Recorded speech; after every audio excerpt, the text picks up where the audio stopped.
Hello everyone, this is Nick from Prog and Power Unite, and what you're about to listen to is an interview with Ian Jones of Karnataka. Sadly, this interview starts with an apology. Despite our usual procedures of checking all our equipment prior to the interview, there were some technical glitches that caused the first few minutes of the interview to be lost. I apologize to Ian and everyone listening, but now we turn to the interview and a question already in progress to Ian about new members coming into the band and if he feels any pressure from himself or the fans in making them conform to previous members. Well, before we started writing for the new album, we wanted to get everything back to a band. Normal session musicians back to working as a team. So that kind of started the ball rolling, going into the writing and then the recording for Secrets.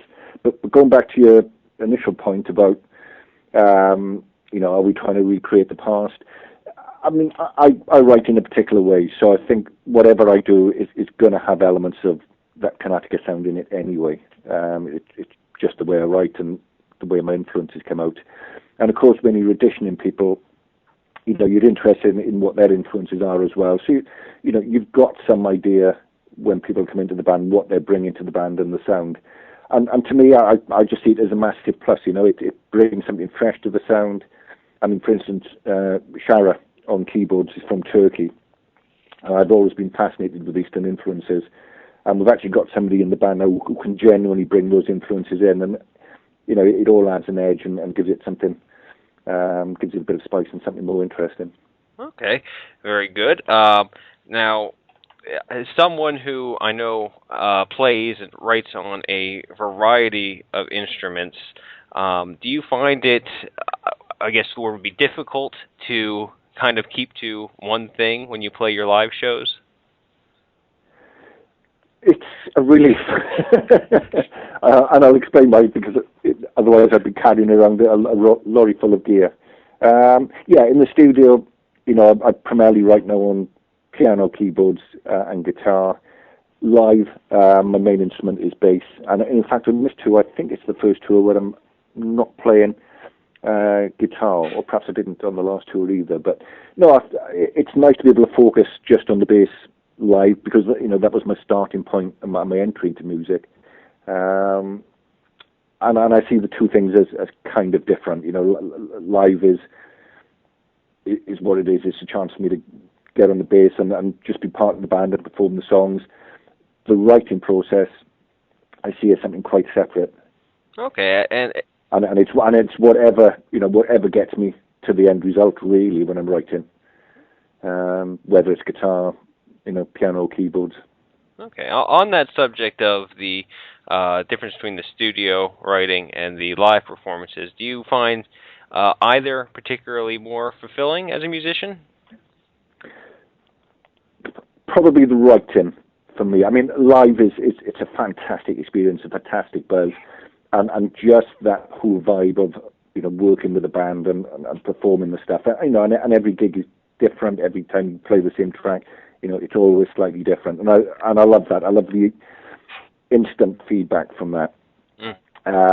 In terms of satisfaction, I mean, when a song comes together, there is a real buzz to that as well. And sometimes I think back and think, where on earth did that idea come from? And I do like that, just whether it's strumming on the acoustic or just messing about on the piano. And, you string a few chords together and all of a sudden you can feel an idea coming together. And that's an exciting moment for me. Mm-hmm. And I think it would be fair to say that that instantaneous ability to create has only come a lot further since when the band first started to today. The ability to record and get things down immediately is become a lot easier. Yes. Technology's moved on, leaps and bounds. So, it's enabled pretty much anybody to bring a studio into their home to produce. Something we couldn't have done, 20 years ago, or at least not as easily or as effectively as we can now. And sharing ideas. I mean, I guess that's the biggest change. The biggest change I've noticed. It's the ability to work with people over the internet.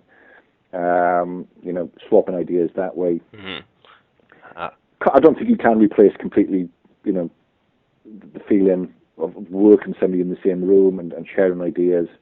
But yeah, it's another tool, another string to the bow.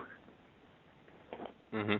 That's actually something I was going to ask you was with how long you've been doing this now, and of course, being one of the driving forces behind the marketing of the band, with the internet now being as large as it is and important as it is, do you find it easier to market now, or do you think that things can get lost on the vastness of the internet?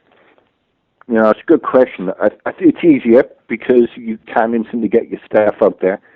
But as you rightly say, there is so much quantity out there. It's very difficult sometimes to stand out in the crowd. So you have to find innovative ways of doing that.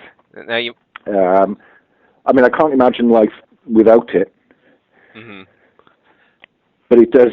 I don't think you can just sit back and expect people to come to your music. You have to find new ways of gaining people's interest. Okay, fair enough. Is there anything else that you'd like to mention about the new album or anything going on while I still have you on the line? Well, we're on our Secrets of Angel tour at the moment. 3 dates left. Mm-hmm. So we're all enjoying that. It's great playing the new album live. We're in Swansea, my hometown, this coming Sunday. Leicester next week, April the 17th. And the tour finale is in London, Islington Assembly Hall on Saturday, May the 9th. And we're already looking at further dates later on in the year. Hopefully some writing in between, and perhaps we'll air some new material. But yeah, the focus is pushing the new album. Just getting that out to as many people as possible, and hope they like it.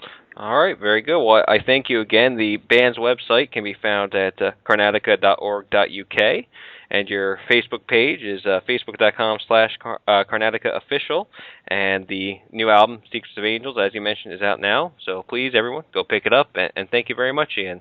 Cheers, Nick.